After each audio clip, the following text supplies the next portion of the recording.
Our moderator, who's going to take you through the next half an hour, which is being unique, is the new norm, apparently. So if you're unique, you're normal.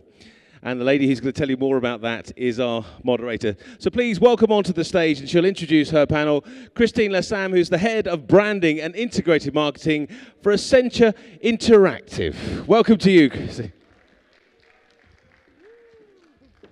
Would you like my microphone? There you go. Thank you. My panel will be a little bit more intimate than the previous one, so I hope that you will stay on. I'll let everybody get settled a bit, yeah?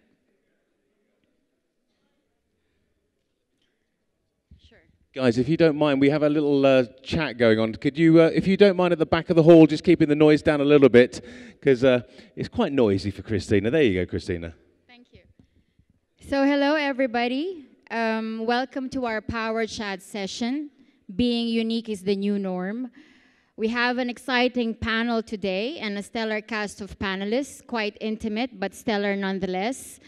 I am joined here today by Heba Al-Farazi, CEO and founder of Coveti. So Heba is here. Hi, Heba. I mean, we can do musical chairs a little later on. Yeah. The next one in the panel is Ahmed Kazim, co-founder of Project Chaiwala. Ahmed, please join us here on stage. The third panelist today is Duncan Fraser-Smith, Vice President F&B for the First Group. So we pick a chair? Yeah.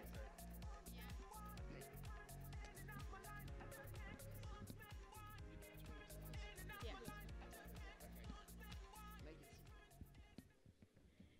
So the Power Chat session is being unique is the new norm. As I said earlier, we're joined here by an amazing stellar cast of panelists who will take us through what it takes to build brands, nurture businesses, and create experiences that delight those we serve. Now, I can tell you when this panel landed on my lap, the opportunity to moderate this panel landed on my lap, it was an immediate and resounding yes. I am the kind of individual who gets out of bed every day thinking what I'm going to have for lunch, or you know, how I will cook that fresh organic morel mushrooms with sage butter and sage and churned butter. The idea of talking about fashion really resonated with me, but don't let me get started on that, otherwise I will end up monopolizing the panel. So without further ado, let's get this ball rolling. And my first question is to Ahmed Kazim, co-founder of Project Chaiwala. Now, I have lived in Dubai for the last 15 years. Is your microphone working? I think so. Yeah. Yeah. So I've lived in Dubai for the last 15 years, and I love chai. So I get it when you say you grew up drinking chai and having cheese toast for breakfast. Leaving your job at Deloitte is a gigantic leap. It comes from a place of courage and a true sense of purpose. So my question is can you take us through this burning sense of purpose that allowed you to leave a safe job and then activate a niggling idea into reality? Sure. Firstly, did you have our chai? Did you ever have our chai yet? No, I haven't had 15 years? Okay, excellent. Thank you for having us here. It's a pleasure being in this panel. Entrepreneurship has always been in the family to begin with, in generations before me. And obviously, starting with Deloitte was an excellent learning curve for myself in my career. So I made sure the foundation is there. But it was always in the back of my head. And chai is just embedded in our culture throughout. I mean, since we were kids. It's the happy spot, the communal gathering. Everybody's happy. That's how it is with chai. My business partner and I were working at Deloitte, and the concept was conceptualized there. I mean, initially in the office pantry through chai, through the Darjeeling trip, and finally to beach canteen in Dubai, right? And it was just testing the market and seeing how it works, and it was a success. Right? It is obviously a challenge for us because chai is perceived as that 1 dirham ticket item, and for us, we're creating that brand. And there's a lot of effort into and push to understand the consumer when it comes to that. For us, we always say we're in the people's business serving chai, right? We focus on an authentic product through in an urban city like Dubai. It's a lot of work and a lot of effort into, obviously, the transition, because you're moving from a financial advisor to a Chaiwala overnight. Yeah. So it is a big leap of faith, but we're here to transform that experience to the consumers and to the, when we say the people, we mean our people. That's why, I mean, it's stated in the name, Project Chaiwala, right? Yeah. Chaiwala is actually a person. So we focus on our people, which eventually focus on our customers, right? So it's all about that brand. And the project,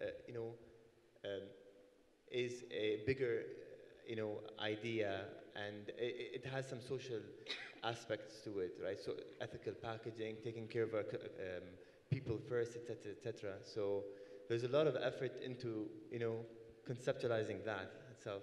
As a follow-through, I guess, what does growth look like for you now? It's a homegrown brand. Yeah, I mean, that's $1 million question, right? Yes. So we have 3 locations so far in the span of 2 years, right? Firstly, in Art House Cinema, in the first Art House Cinema in the GCC, and we just opened our standalone store in Dubai Media City. I mean, the idea is to, if anybody has been to South Asia, the Chaiwala is in every single corner, right? So it's your neighborhood Chaiwala. It's a hole in the wall which serves endless amounts of chai a day, right? There is that perception that we're trying to gap, and once we get to the brand and how we're building it, I mean, it is a challenge because you're changing a perception of a 1 dirham ticket item to 15 and 12, et cetera, et cetera. And chai is not as commercial as known as coffee is, and that's the biggest challenge we have. At least not yet. Not yet, and I mean, that's why we're here, right? Yeah, that's true. Thank you so much, Ahmed. The next question is to Heba, founder and CEO of Coveti. I looked at your shopping portal and the brand promise that you gave out there, we curate, we find the daring, the unique, the original, is also something that resonated. And I've really coveted a lot of your stuff there, so it will be breaking my wallet. Thank you very much. When there are so many fashion brands out there luring us, inviting us to experience an omni-channel experience, how are you filling up the gap in the fashion market, particularly in the GCC region? Yeah, sure. So basically, Coveti is a marketplace for the cool, independent brands, and we give them a technology to bring them online and to open them up to the world, basically. Yeah. That being said, so filling up the gap here, there is a huge appetite for the newness. Every retail, as we discussed even yesterday or even today, is like hungry even to improve margins. And when you discuss improving margins, basically, comes up always the explosions of the small. So when that being said, is the new emerging brands are the one who experiencing the growth the most, because they are the one actually that are innovating very quickly. They are sustainable. They have a more consciousness in the way they showcase their craft. Yeah. Yes, exactly. All right. The next question is to Duncan. Thank you, Heba. Yeah. So I was poring over your online material in YouTube, and one of the interviews that you've had, you said, "I haven't worked a day in my life in the last 15 years. And it's probably because I get out of bed doing what I love," right? So that's really big. I think the world will become a better place if we actually get out of bed excited doing what we do, loving what we do. Master Chef, the TV experience in Dubai, we invite you to talk about that extensively, is a global first. My question is, how important is it to constantly innovate sans the clutter? And how do you do that every day in your business? Well, it was interesting, and thank you once again for having me here today. With the concept of MasterChef, I mean, this is a global television phenomenon that is screened in over 200 countries around the world, viewed yearly by over 250 million people. And we were going to take that emotional journey, that it is an emotional journey. People laugh, they cry when they watch the show, and we were going to condense all of that down into an 85-seat restaurant. So for the first time ever, the idea was, how do we go, we've heard of farm to plate, we've heard to ocean to plate. We wanted to take food from screen to plate. And that was the real idea with the creation of MasterChef, the TV experience. So, but I think the principle behind it is the fact that, to innovate, the innovation here is the fact that, and I was very interested in the panel discussion before talking about automation. I could never do that in any of my outlets. Yeah. I have a fly. Amazing. I could never do that in any of my outlets purely and simply because the food is just one part of the experience. And with MasterChef, people get enamored by the food. These are homegrown cooks that have created explicitly amazing dishes that we now recreate based on their recipes in the restaurant. And we had, I think when we did the first pool, there was 35 or 40 champions from all over the world. We ended up with 120 different recipes. The menu only carries 25 of them now. But you can actually go and eat a dish that Marco Pierre White said was one of the best dishes he's ever had, or a dish that actually won someone MasterChef UK in 2017. So creating that and making that unique experience was obviously the first part of the innovation. Secondly, and I'll go into this a little bit later, the mystery box is a challenge that occurs on the show where contestants are given a box of ingredients and a time limit to produce a dish. I've seen that. I've seen You've that. Quite engaging, yeah. And so what we decided to do here was we have incredible chefs in the kitchen, but when you come to the restaurant, aside from the a la carte menu, you can choose the mystery box where 10 ingredients will be brought to your table. You choose the 5 ingredients you want in your dish, and my chefs in 45 minutes have to produce a stunning dish based on your choice. So that is where we're innovating, because you could literally go out for dinner, have no idea what you're going to have no idea what ingredients are going to be presented to you, and end up having an amazing MasterChef dining experience. So the beauty of it is, to sum up, the innovation in this is we cannot label ourselves one cuisine. We are not Indian, we're not Italian, we're not French, but they are all represented on the menu. So it's a very exciting change for the market. That's great. I think I work with Accenture Interactive, and we ride on the shoulders of Accenture. So you mentioned something interesting earlier about the panel that came before, which is all about automation. I can tell you in this audience, if you are into cooking, I don't know how you can automate whiffing the smell of salt when you make paella or saffron, and it's the right balance, right? So I think there will always be a balance, and I like the previous panel when they said that it's all about customer engagement and really listening. So thank you. Ahmed, I love the video when you went with your business partner from Darjeeling and then brought the authentic chai experience to Dubai.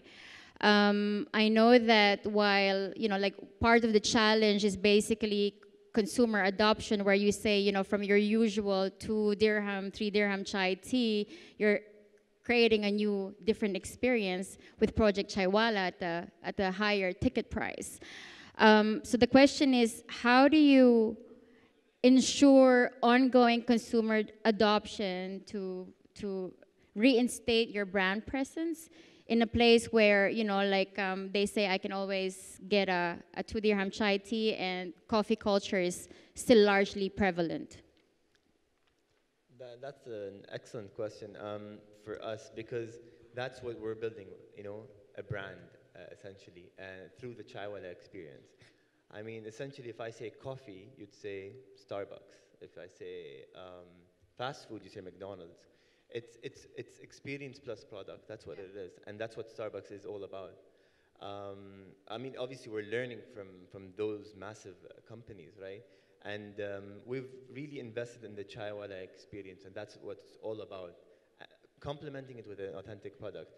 We're actually, we keep our eyes open of what's happening in the market in terms of concepts starting or existing, but we're just focused on our values and focused on what we do best, and we're just charging forward. And we've really invested in so many different scientific, factors, and using technology as well to our benefit where it's applicable. But I mean, everything through the customer journey. Once you walk in, what do you see, what do you smell, what do you taste?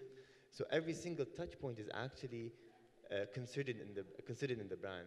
And the fact that the Chaiwala name is actually just in front of you, so it just resonates as well. So it makes that sense of association. Even if, I mean, we have a very, I mean, it's common in India, but when they pour chai, they just do a 1 liter I saw chai. that, yeah. Chai, chai, chai. They raise it, yeah. Where they raise the kettle and then it pours, yeah. That's exactly the disconnect. You know, people have that smile. I mean, we're just like investing in that smile people have once they come to the store. People right now just, even if they're in the middle of the desert, not even having our chai, whenever they're poured, they say chai, chai, chai, chai. So we're trying to own that as a brand. But I think it comes with a lot of challenges, and it's a long-term strategy for us, and it's not easy because it requires patient you investment. Want cash now, that's the thing, right? But brand takes time, and you know we're aiming to hit that, and hopefully we do, inshallah. How happy are you currently with the way you engage your customers in the showroom floor? I mean, it's amazing because you just see that people smile every single time, and that's exactly why we're there, to have that disconnect, right? And that smile on your face. I mean, whenever we go to South Asia and to India, and then the guy just does that, and you're just smiling. And again, it's complemented by an excellent product, right? Let's not forget that. We are in the F&B people business. will pay a premium for excellent products and an authentic experience, right? Exactly, yeah. Great. Thank you, Ahmed. Next question to Heba. Part of the amazing thing you do at Coveti is unearthing talent from across the globe. I've also read extensively the kind of social impact you create working on your platform. There are many, I work with talent every day, and mine is in a creative, space, obviously, like more integrated marketing than fashion. But I think creative talent is one you nurture, one you unearth and one you nurture. So can you take us through how you create the kind of nurturing environment that allows an up-and-coming designer not only to showcase her craft, but as a young business owner, understand what it means to really improve cost base and ensure a green line in their profits? So basically, can you hear me? Okay. So basically, with Coveti, as a marketplace, we give them also expertise. So as a young designer, they come with constraints as well.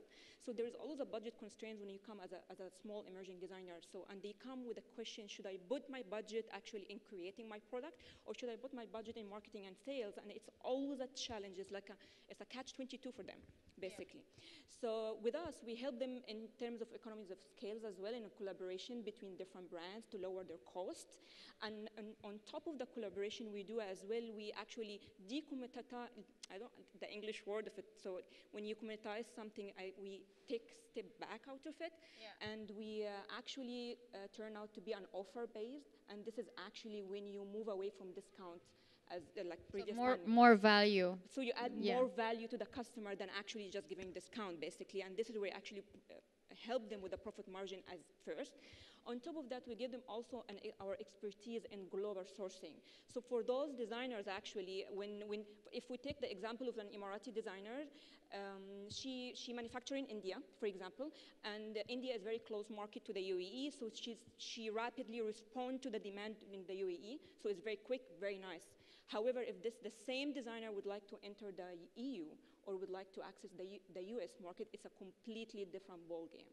And with our expertise, we actually help them with our community.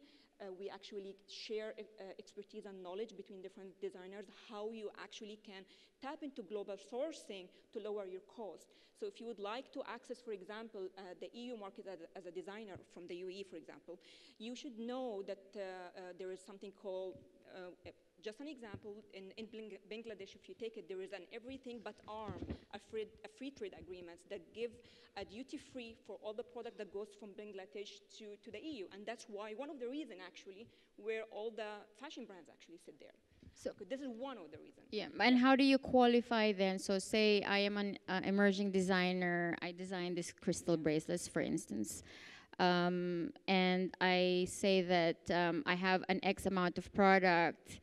So what kind of hand-holding, what kind of onboarding do you provide at Coveti? Initially, we had a manual onboarding.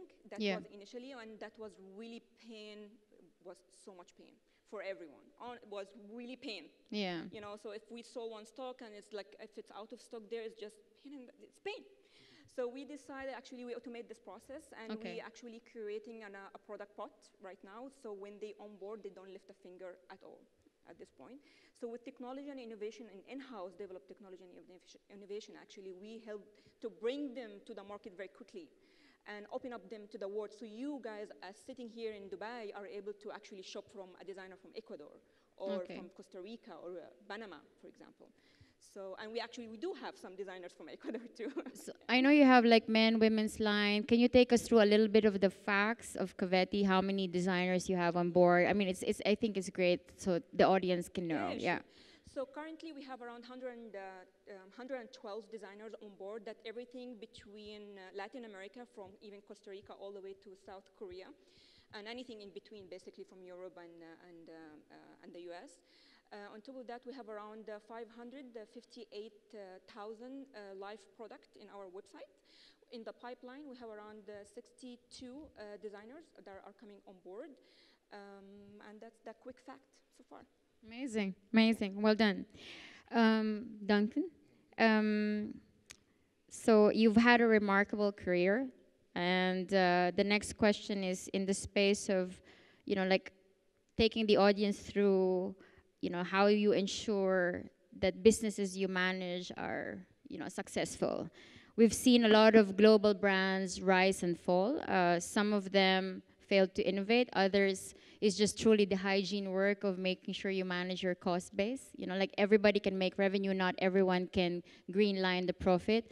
So I think outside, openly talk about it, outside the launch of MasterChef and the TV experience, across maybe the portfolio of businesses that you manage with the first group, take us through.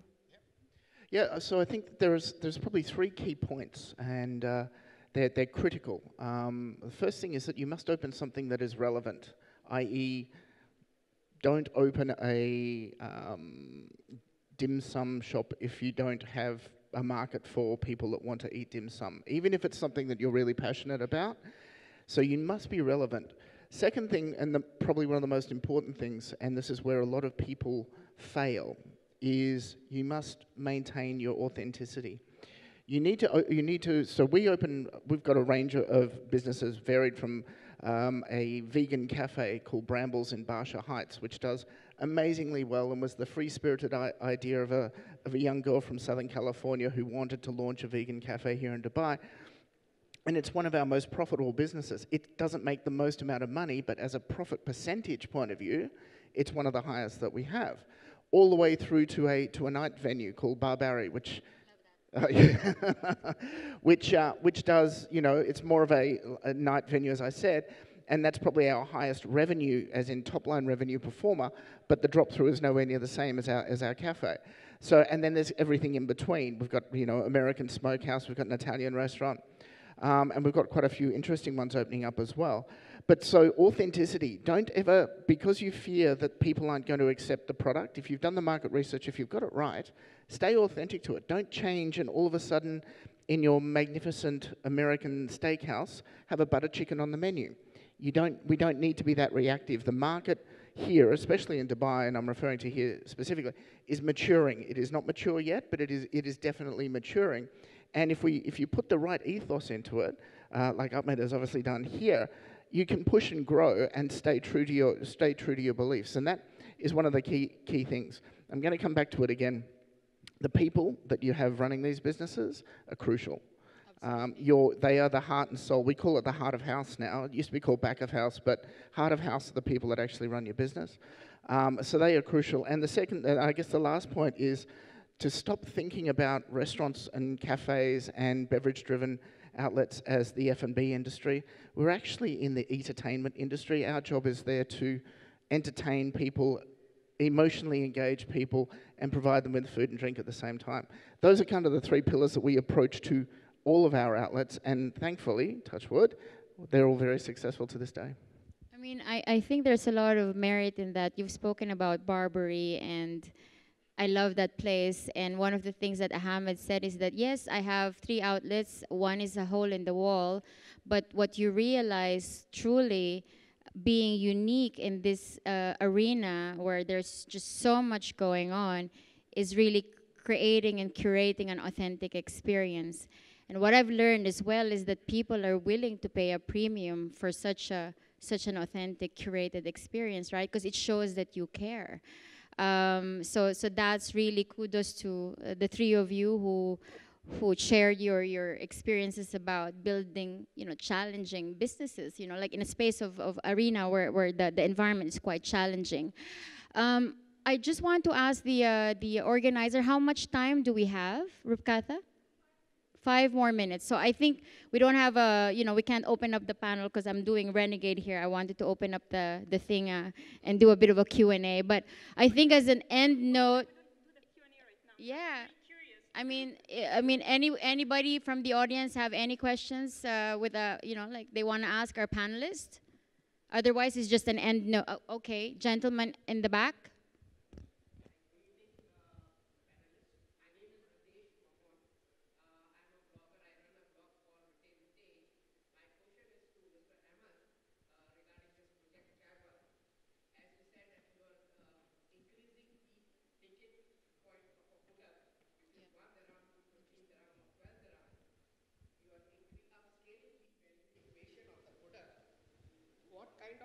Innovations or what kind of experience you are bringing in your store.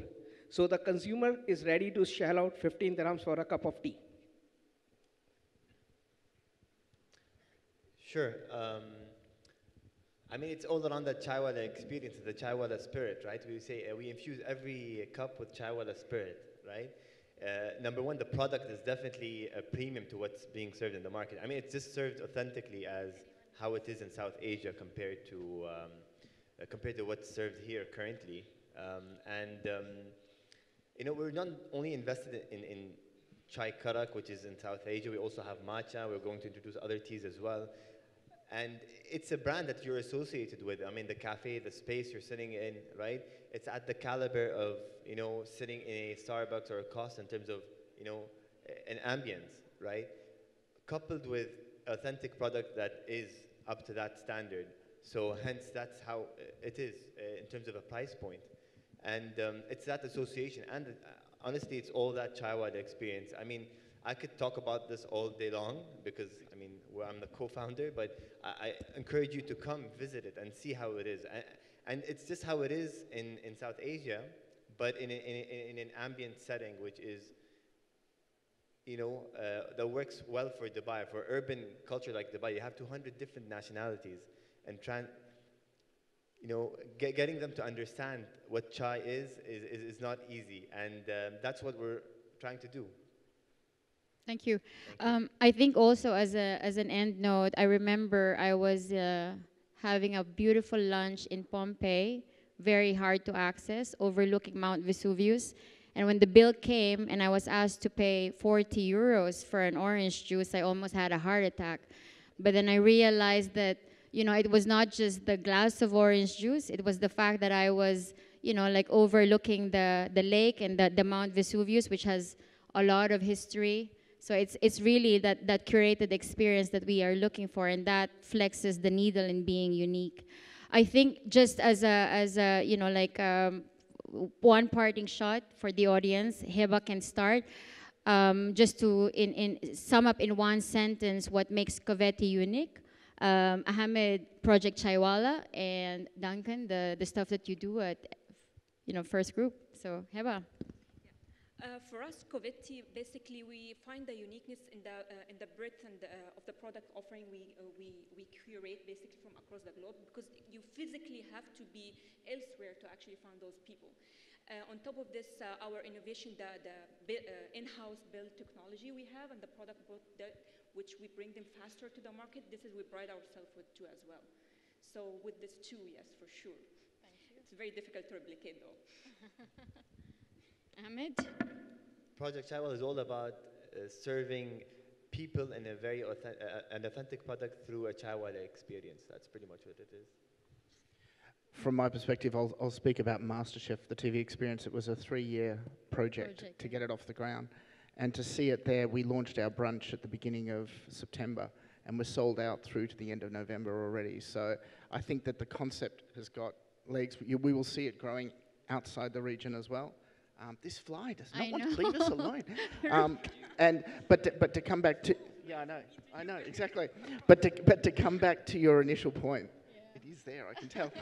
To come back to your initial point about me saying that I haven't worked a day in 15 years, it's because I'm 100% passionate about what I do, and I think the other two people sitting here on the stage with me would say exactly the same thing, and that's what makes life worth living and gives you the greatest opportunity for success in your business going forward. You have to be 100% in. Just burn the boat, just be in. Just don't give half-pregnant solution basically to the people. In a nutshell. So you have to bring in value. It's when you switch your mindset from what I can get from people to what I can give is when you give the value and actually you thrive. This is when you switch your mindset. But as far as I see, there's a lot of entrepreneurs that actually, if they are not 100% in, it's very difficult for them to succeed. Yeah, you have to burn the ships and never look back. So I think, just 100% in. Thank you very much for your insights. Quite enjoyed that. I hope the audience did as well too. I think the key takeaways here is that you have to operate from a place of passion and drive. You have to have a burning sense of purpose. It takes courage to actually leave a very secure job to say, I'm going to create like a fantastic experience around experiencing tea. And the same for Coveti and the MasterChef. So thank you very much for your time.